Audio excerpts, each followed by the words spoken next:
You're listening to I Love Old Time Radio with your host, Virtual Vinny.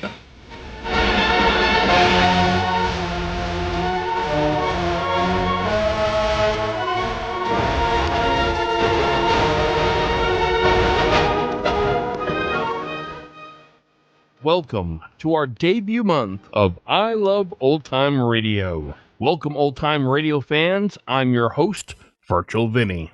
This episode is brought to you by WebHelp US. WebHelp US designed and maintains iloveoldtimeradio.com and can do the same for you. Whether it's a small site with your business location and contact information, or a more complex site requiring many employees controlling different sections, WebHelp US can build the site for you. Their packages include hosting and an SSL certificate to give your site the trusted green padlock showing it's secure. Contact WebHelp US at webhelpus.com to talk about your website today. I Love Old Time Radio produces a new show every Monday through Friday, each day with a different theme. Tuesdays mean comedy, and comedy means my friend Irma. We are missing only one show between last week's episode and this week.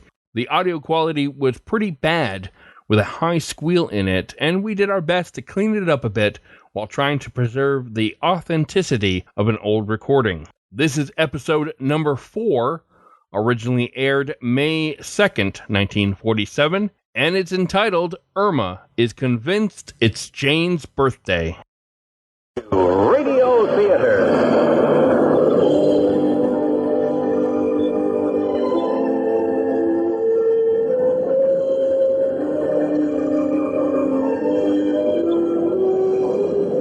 Tonight, with the Golden Horseshoe Radio Theater brings you everybody's favorite, My Friend Irma.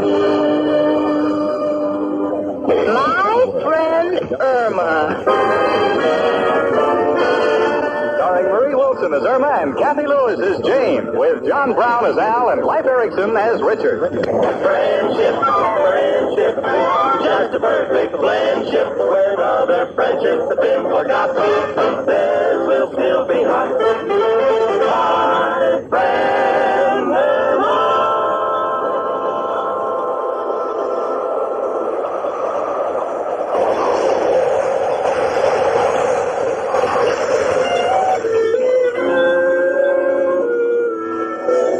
You know, they say you can't go anywhere in life without friends. And I believe that. That's why I live with my friend Irma. She's a sweet girl, and I love her. I love her very much, but she's, well, as a famous philosopher once said, those who thirst for knowledge always get it. My friend Irma's been on the wagon for years. Believe me, it's the truth. Like the time she was preparing dinner, and I said, Irma, honey, why are you putting both of those cabbages in the stew? And Irma said, you know the old saying, Jane, 2 heads are better than one.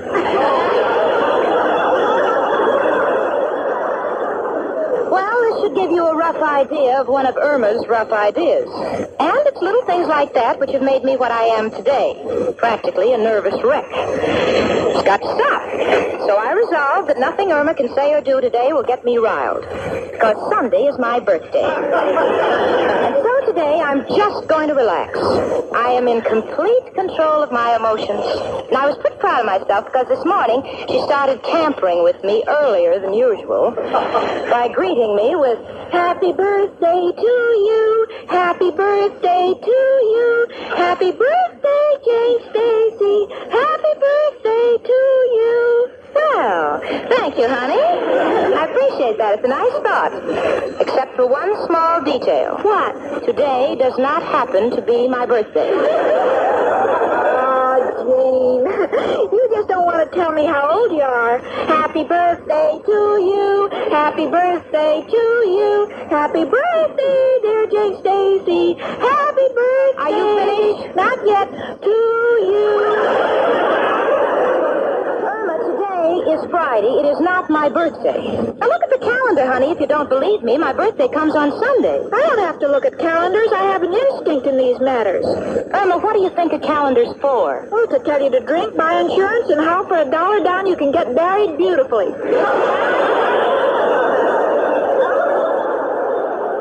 Honey, I again repeat, today is not my birthday. So if you don't trust me and you don't trust the calendar, trust Al. He gave it to us. I refuse to look at it. Why? Jane, you know the old saying, curiosity once killed a groundhog. Irma, curiosity killed a cat. Gosh, it's getting to be a regular epidemic. But anyway, cat or no cat, happy birthday to you. Stop. I'll agree to accept my birthday ahead of schedule if you'll just stop singing. Now, that's more like it, Jane. And since it's your birthday, let me compliment you on how well preserved you are for 42. 42? How'd you reach that figure? Well, life begins at 40, and when you met Richard, you said life was just beginning for you, and since you've been working for him for 2 years, that makes you 42.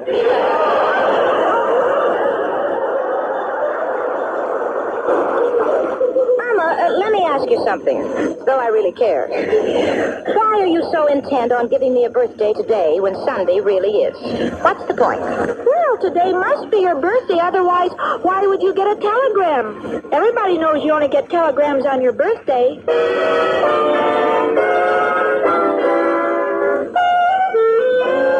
Irma, a telegram means a birthday.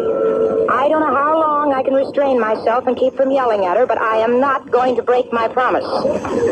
I'm going to save up all my yells. And tonight, when it's dark, I'm going up on the roof. And for a full hour, crouch there and bay at the moon.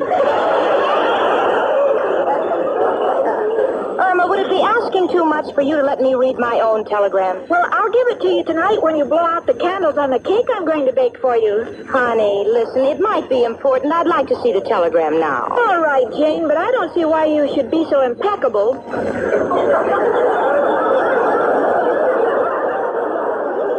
Impeccable. Now, where did you put the telegram? Now, let me see. Well, when the messenger gave it to me, I put it in my right hand. Then when I signed it, I put it in my left hand. And then when I was washing the dishes, I put it in my mouth, and then I ate... Irma, you didn't. Oh, don't be silly, Jane. I wouldn't do that. I'm on a diet. Irma, where is the telegram? Where is it? Think. Thanks, Jane. I got it. It's on the sink. Oh, no. On top of all my troubles, you're developing a lisp. Here it is, Jane. I'll read it to you. No, thanks, honey. I'll read it. Happy birthday to you, signed Father. Irma, this is going too far. I think it was sweet of him. Irma, my father did not send me this telegram, but I know who did. You. And you signed it Father. Jane, don't be silly. How could I be a father? I'm not even married yet.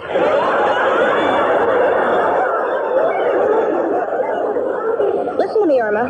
Now listen to me. I made a resolution that I would not let you make me angry today, but I don't know if I can keep it, and I'll tell you why. To start with, you sold me a birthday earlier than it really is. You are now trying to make me believe this telegram came from my father, but you won't stop there. No, not you. You're going to arrange a surprise party for me, I'll bet you. You'll invite Al, Richard, and the neighbors. I can't stop you, but I want to tell you one thing. When you finish planning everything, just remember this. I will not be present at a birthday party which is not on my birthday. Now, what do you say to that? Happy birthday to you. Happy birthday to you.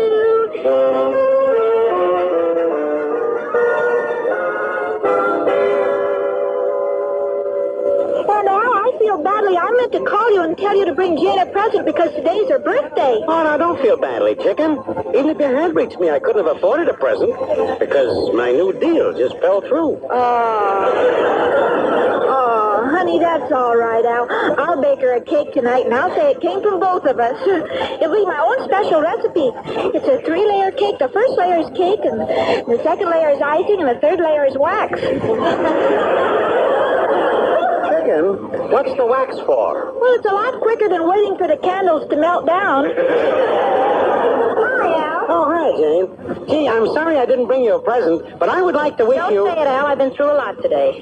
You see, Irma thinks it's my birthday, and it's not until Sunday. So look, Al, will you do me a favor and straighten her out? You know, after all, you're going to marry her someday, and I think it's time you sat down and had a little talk with her. You mean like a man-to-man talk? Any kind of talk. You know what I mean, Al? Yeah, I got you, Jane. Will you come over in the corner a minute, chicken, and I'll try to straighten you out. You know, Chicken, there comes a time... Thanks, Al. You've helped me a lot. But, honey, I haven't said anything yet. I like it better that way. It's easier to remember. Look, Irma, someday you and I plan to go up to a man, and he'll make us one. Oh, I like that, Al, because then we'll never fight. Why? Because it takes two to start an argument.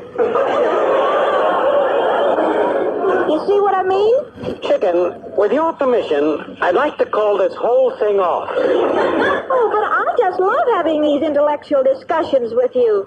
But now getting back to Jane's surprise party, which I'm arranging for tonight. Chicken, Jane says it's not her birthday. Oh, but Al, she gave me the idea for the party. I remember her exact words. She said, "Go on, your type will arrange a surprise party for me." See? Well, did you straighten Irma out? Uh-huh. Happy birthday to you. Happy birthday to you.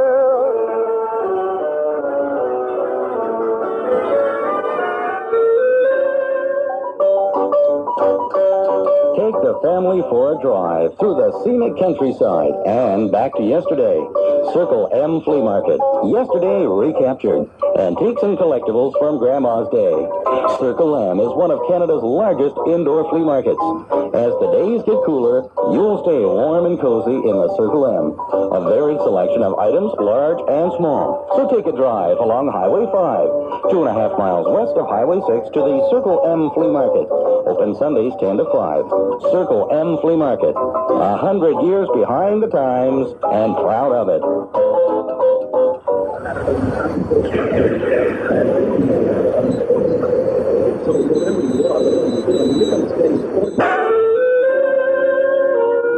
Well, that's how we stand as of now.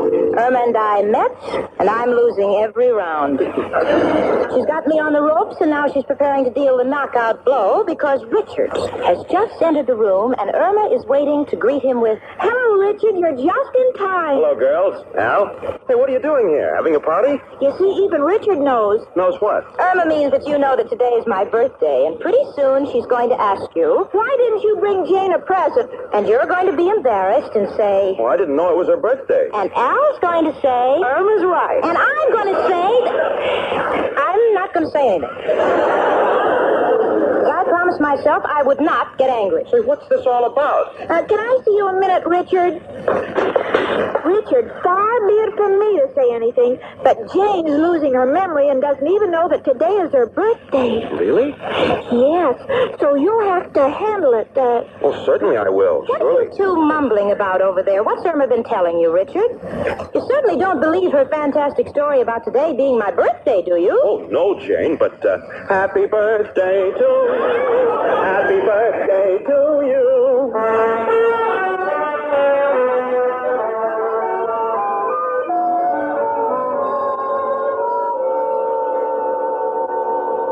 Well, while Irma was in the kitchen doing I don't know what, I had the opportunity to be with Al and Richard alone and try and straighten out the situation. I was saying, you see, kids, today is not my birthday.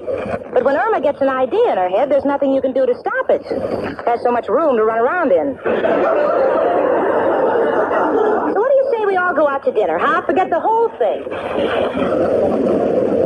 I heard everything. They think I'm half-baked, and I know they're not talking about the cake. Oh, I'm only trying to do the right thing and celebrate Jane's birthday, but they're all against me. But I know what I'm doing every second of the time, and sometimes even oftener. I know what I'll do. I'll just lie down here like I fell and take this empty pot and crack it against the sink, and they'll think it's my head.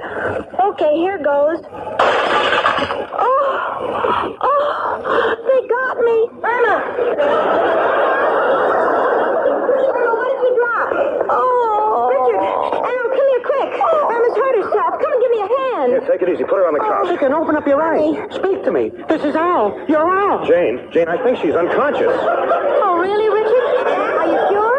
I don't know. Well, heavens, we gotta make sure. Oh, I know what I'll do. I'll get Dr. Miller to come upstairs. Merwin Miller! Yeah? Will you drop that cap and tell your father to come up here right away? What's the matter? Somebody hurt? Yes. Irma fell down. She's unconscious. On her, how can you tell?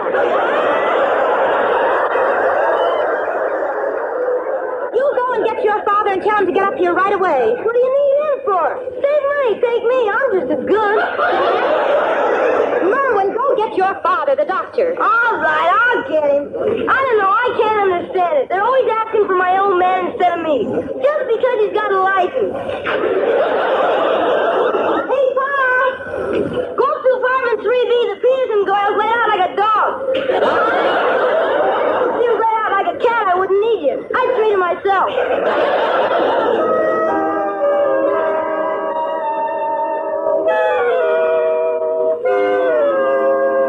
Dr. Miller finally arrived. We all stood around breathlessly for his diagnosis, and finally he said, Well, Jane, I don't think there's anything to be alarmed about. There were no apparent bruises, so the worst it could be would be a slight concussion. Concussion of what? It's hard to say. We've got so little to go on.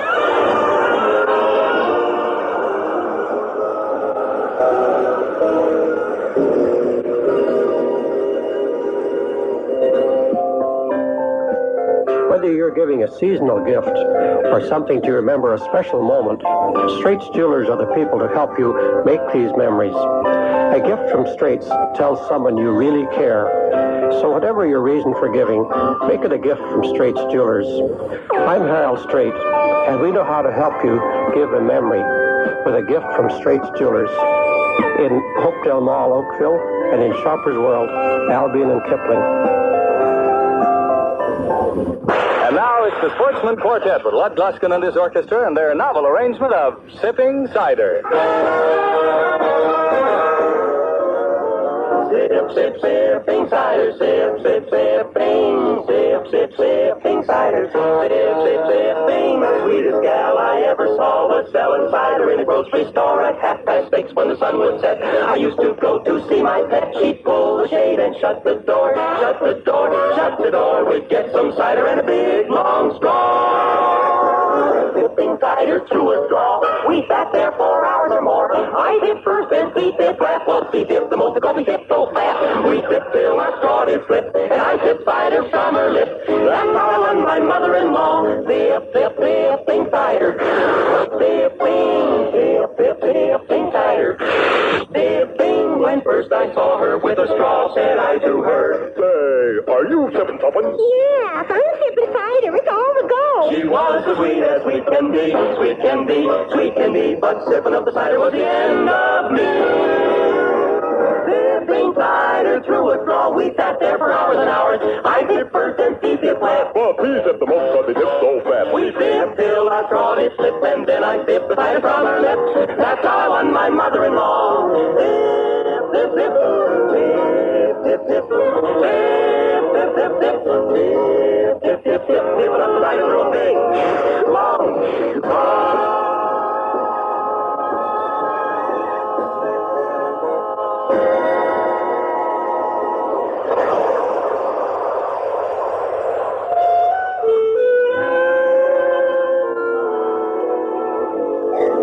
Dr. Miller was in there an eternity examining poor Irma. Poor little Irma who never thought of anything bad. I felt so helpless that anything like this should happen to Irma. She's such a sweet kid, so understanding, and so helpless herself. Gee, it's so hard to stand by and see her lying there like a frightened cocker spaniel. Well, finally, Dr. Miller came out, and I said, Doctor, how is Irma?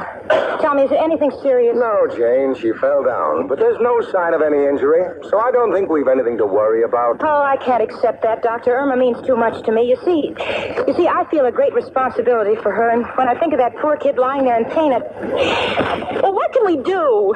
There must be something. Why do people always say there must be something? I could ease your mind by taking a lot of x-rays, but I don't think the expense is warranted. She may have a slight concussion, so the only thing to do is not to excite her. Make her comfortable, humor her, give her everything she wants, and let nature do the rest. Hello, son. See, Miss Stacy, you wouldn't call me. I would have told you the same thing for half price. Haven't lost a cat in 4 years. Come on, Merwin. Okay, Pop. By the way, Merwin, why did you open my can of ether? Mama couldn't sleep last night.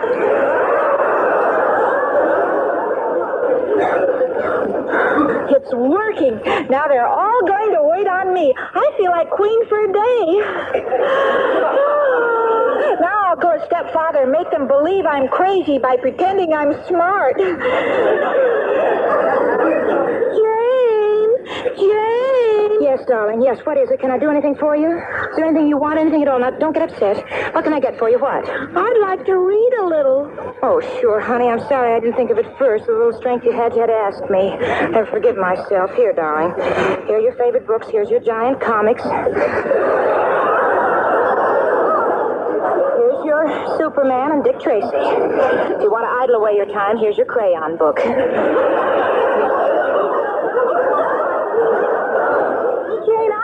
Read those books. I want to read the Encyclopedia Britannica. Richard, she's delirious. Remember what the doctor said. You humor her. Irma, darling, maybe I misunderstood you. I'll bend over so you can whisper it in my ear. Now, you save your strength, honey. Did you say the Encyclopedia Britannica? Yes, but tear the appendix out, Jane.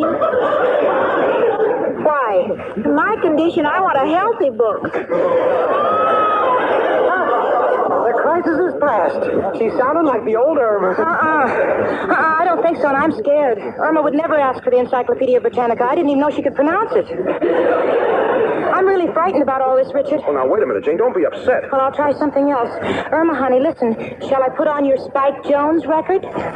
Well, thank you, Jane, but maybe we'd all like to listen to the Philharmonic. That did it. Richard, Irma has never been sicker in her life. Oh, now, Jane, now just relax, Jane. I'm not sure, but possibly the shock has brought on a hidden intellect that we never thought Irma possessed. Well, if it has, it's weird. It's unnatural. And I don't want any part of it for Irma.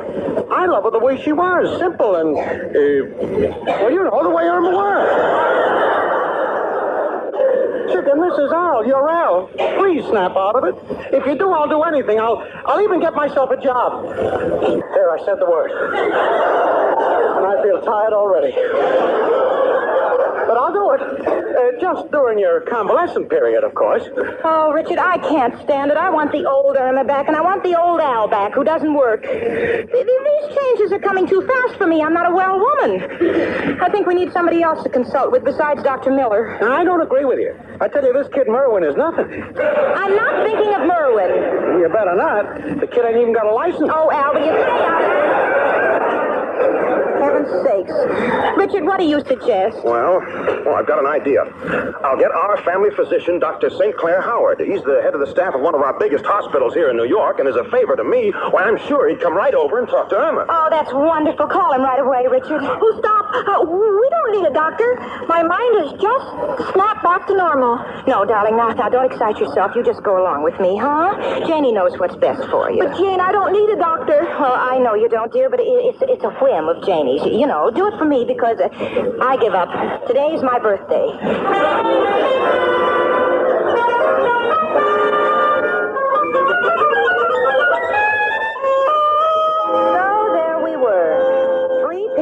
And Irma, waiting for Dr. Howard's arrival. Suddenly, I heard footsteps coming down the hall, and I said, oh, thank goodness the doctor's arrived, Richard. The door opened, and in came... What happened? What is this about Irma? Oh. Hello, Professor Kropotkin. Janie, what have they done to her? What terrible, tragic thing has happened to my little person? You see, Professor, Irma fell down and hit her head on the floor. This I know, but how did she hurt herself? Well, nobody seems to know. Dr. Miller thinks she might have a slight concussion as a result of the fall, but we're not taking any chances. We're calling in a specialist to treat her. What for a specialist? I, Kropotkin, will treat little Irma myself with my own private remedy, which never fails. That's very nice of you, Professor Kropotkin, but I think we'd better wait for Dr. Howard. For what? To treat that little girl? To me, this is fascinatingly simple. What is wrong with Irma can be cured with one treatment. T-E-T.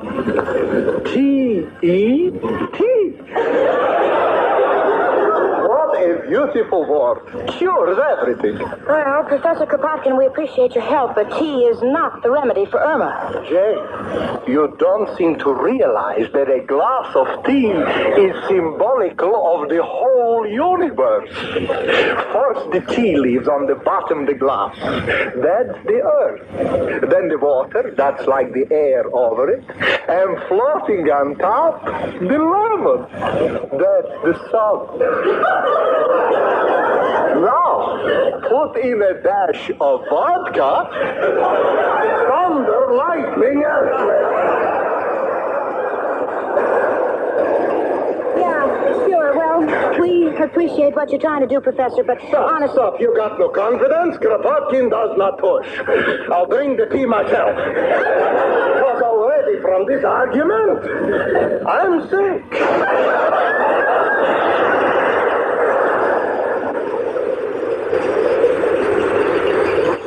Was nice of Professor Kropotkin, but I think he's barking up the wrong key. I'm a tree toddler. Well, you just take it easy, honey. The doctor will be here soon. How are you feeling now, dear? Well, I'd feel much better if you didn't send for the doctor. Oh, well, don't worry. I bet you the doctor will tell us that there's nothing wrong with our little Irma, huh? Wouldn't that be nice? Jane, what if they found out I was faking? I might be, you know. Ah, you're sweet. You just don't want to worry me, do you?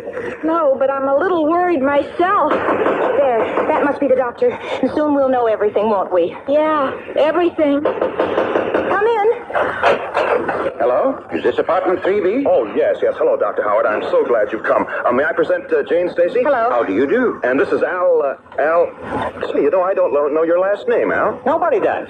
Just call me Al. Doctor, this is the patient, Irma. Oh, so this is the patient. How are we feeling? Well, I don't know about you, but I feel fine. So we fell down on our heads, did we? Do you hear anything ringing? Of course not. But would you mind answering the phone? Irma, the phone isn't ringing. Well, no wonder I already answered it. Oh, this is terrible. Please, we're getting along fine. Now, Irma, has the ringing stopped? Yes? That's fine. Now somebody's knocking at the door. This is frightening. Will you all leave me alone with her? I think I know what the trouble is.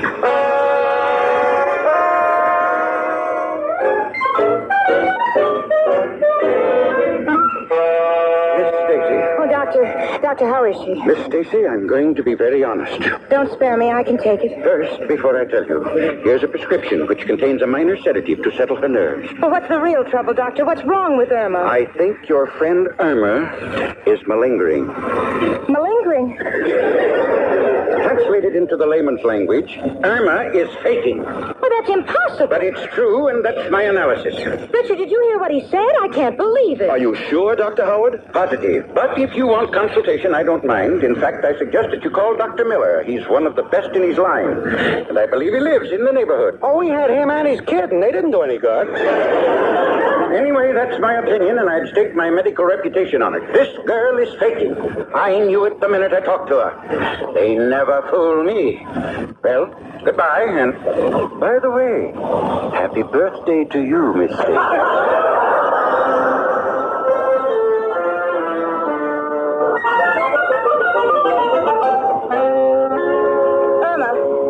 What Dr. Howard said. Are you faking? Answer me yes or no. Yes or no? What's the idea of giving me two answers? Well, give me another question and we'll be even. Irma Peterson, I see it all. We've just been taken in by you. You're driving us all crazy. Why? Well, because today is your birthday and I wanted to keep you here for your party. Oh, are you still on that birthday? Today is Friday. My birthday comes on Sunday. Look at the calendar. It says May 2nd is Sunday. Jane, today is May 2nd. What? Well, look at the calendar. It says Sunday is May 2nd. Oh, I forgot to tell you something about that calendar. It happens to be next year's calendar.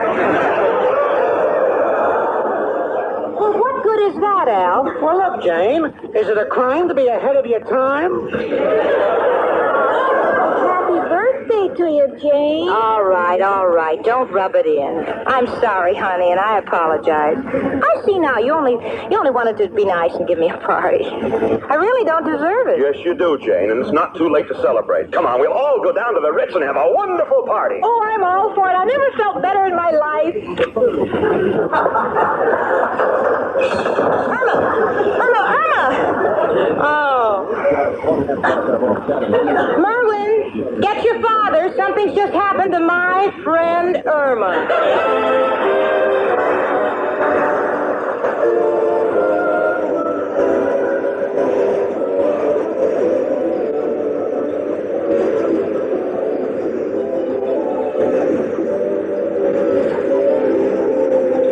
My Friend Irma was written and directed by Cy Howard.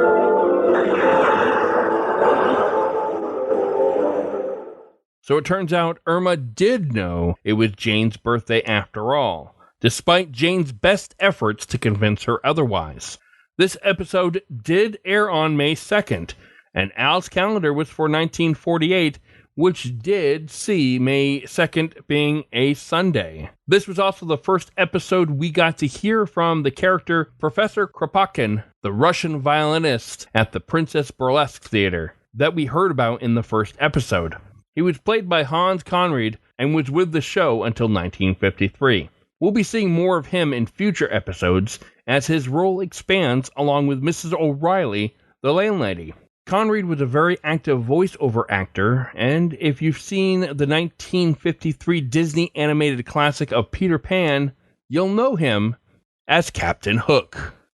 Now it's time for listener comments, and Tim wrote concerning the first episode of My Friend Irma, I was laughing out loud for real as I listened to this while I worked. Well, I was laughing right along with you. Mary said, fun to listen while I work, thanks. Well, thank you, Mary, for taking the time to listen. And that's going to do it for our program. You can find I Love Old Time Radio on iTunes, the Google Play Store, and on Stitcher. You can listen to us on your Alexa device through TuneIn. Please take the time to rate us and leave a comment as well. Like us on Facebook at I Love Old Time Radio. Follow us on Twitter at I Love OT Radio. Comments and questions can be directed to our website at iloveoldtimeradio.com. If you would like to help support this show, you can do so at iloveoldtimeradio.com/support. Tomorrow is Detective Day, and that means Richard Rogue with Rogue's Gallery. And join us next Tuesday for more hilarious hijinks with My Friend Irma. For iloveoldtimeradio.com, this is Virtual Vinny.